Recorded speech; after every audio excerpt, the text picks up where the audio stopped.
व्यापारियों ने सांसद रमेश अवस्थी का विकास कार्यों को लेकर किया सम्मान। कानपुर से भाजपा के सांसद रमेश अवस्थी का आज व्यापारियों ने उनके आवास पर जाकर उनका सम्मान किया। व्यापारियों का कहना है कि जब से रमेश अवस्थी जी सांसद बने हैं तब से कानपुर में चौमुखी विकास कार्य हुआ है और इसी को लेकर आज सभी व्यापारियों ने उनके आवास पर आकर उनका सम्मान किया। तो वहीं सांसद रमेश अवस्थी ने कहा कि व्यापारी मेरे आवास पर मेरा सम्मान करने आए थे। उनका कहना था कि आपका सांसद बनते ही कानपुर का विकास कार्य चौमुखी तरीके से सांसद जी का सम्मान किया है, क्या किस बार सम्मान किया है? देखिए, मुझे लगा कि सांसद जी लगातार कानपुर महानगर के लिए एक अच्छा सा कार्य कर रहे हैं। जो अभी तक ऐतिहासिक कार्य जो अभी तक नहीं हुए थे, जो बाकी थे, वो सारे कार्य उनके द्वारा किए जा रहे हैं और लगातार हम देख रहे हैं। लगभग 10 महीने हो चुके हैं और 10 महीने में लगातार मुझे लगता है कई ऐसे उन्होंने कार्य कर दिए हैं जो पूरे कानपुर की जनता को एक तरीके से वो चाहत थी और बहुत ज़रूरत थी। उस ज़रूरत पर उन्होंने कार्य किया है। तो मुझे लगा है ऐसे सांसद के घर चल करके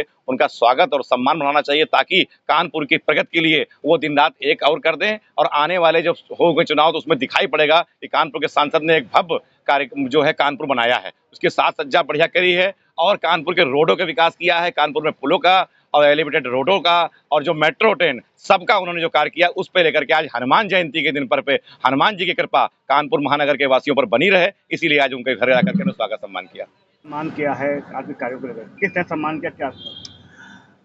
आज व्यापारी संगठन हमारे आवास पे आए थे। उन्होंने कानपुर में हो रहे विकास कार्यों के तहत मुझे सम्मानित किया है। जो हमारे व्यापारी संगठन के बिन गुप्ता जी इनके नेतृत्व में कई लोग आए थे और कई भी संगठन के लोग थे।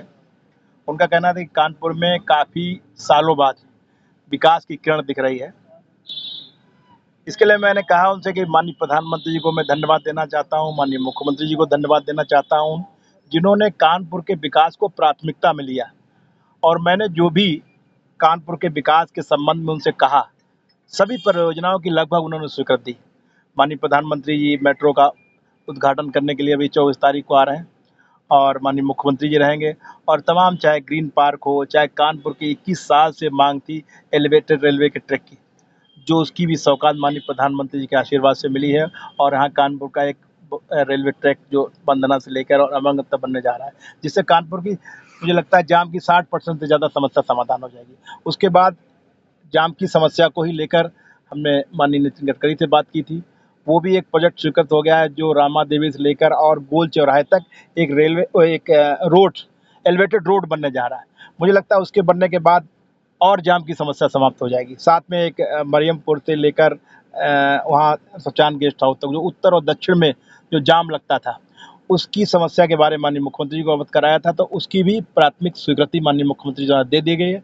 मुझे लगता है ये 3 अगर फ्लाईओवर, रेलवे ट्रैक बन जाते हैं तो उसके बाद कानपुर बिल्कुल जाम मुक्त हो जाएगा। इसके अलावा तमाम विकास, चाहे शिक्षा हो, स्वास्थ्य हो, खेल हो, पर्यटन हो, इन सभी क्षेत्रों में कानपुर में बहुत बड़ा काम हो रहा है। जैसे आउटर रिंग रोड की बात की जाए, आउटर रिंग रोड बनने के बाद कानपुर की दिशा और दशा सुधर जाएगी। 93 किलोमीटर का आउटर रोड बन रहा है जिसको कानपुर से लिंक किया जा रहा है। इसके बाद जो है कानपुर में लगभग 4.5 लाख वाहन आते थे, वो वाहन अब नहीं आएंगे, जिससे प्रदूषण मुक्त भी कानपुर होगा और साथ में जो दुर्घटनाएं होती वो भी समाप्त हो जाएंगी। ग्रीन पार्क की बात की जाए, जो हमारी धरोहर है, ऐतिहासिक विरासत है हमारी, उसको बिल्कुल बर्ड क्लास बनाने के लिए माननीय मुख्यमंत्री जी ने कह दिया है कि ये ग्रीन पार्क जो है बर्ड क्लास ग्रीन पार्क बनाया जाए। इसके बनने के बाद कानपुर के जो हमारे क्रिकेट प्रेमी हैं, क्योंकि कानपुर का जो क्रिकेट है आज भले ही पूरे देश में और प्रदेश में लोग क्रिकेटर हैं दुनिया में, लेकिन कानपुर के लोगों में क्रिकेट एक उनकी संस्कृति का हिस्सा बन गया है। तो सबसे ज़्यादा क्रिकेट प्रेमी कानपुर में। इसके बनने के बाद कानपुर में T20 भी होंगे, वनडे भी होंगे और IPL मैच भी होंगे इसके बनने के बाद। तो तमाम चीज़ें, चाहे चिड़ियाघर के जीर्णोद्धार की बात हो, चाहे बिठूर के पर्यटन को पर्यटन स्थल के रूप में बात हो, तमाम, चाहे लाल इमली को पुनः चालू करने की बात हो, माननीय प्रधानमंत्री से मैं स्वयं मिला ताकि जो यहाँ की जो मिलें हैं, बंद मिलों के खंडार, ये कैसे कानपुर के युवाओं के रोजगार का माध्यम बने, इसके लिए मैंने माननीय प्रधानमंत्री से बात की और माननीय प्रधानमंत्री जी ने आश्वासन दिया है कि वो जल्दी यहाँ कुछ ऐसा कराएंगे ताकि ये खंडहर रोजगार का माध्यम बने। माननीय प्रधानमंत्री जी के आने के बाद कानपुर में काफ़ी उत्साह है।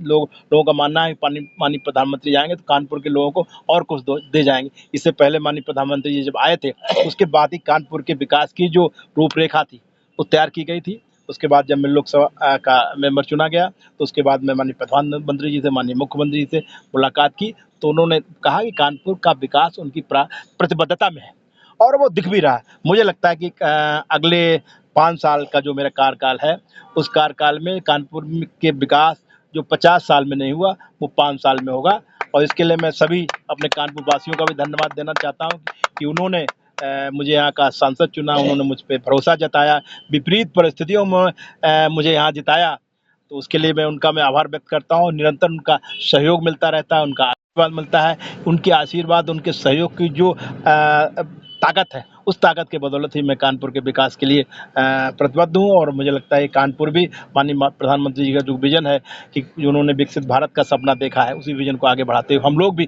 कानपुर को विकसित कानपुर बनाएंगे और कानपुर का पुराना गौरव और पुराना वैभव वापस होगा। हो रहा है। कानपुर से विशाल सैनी की रिपोर्ट।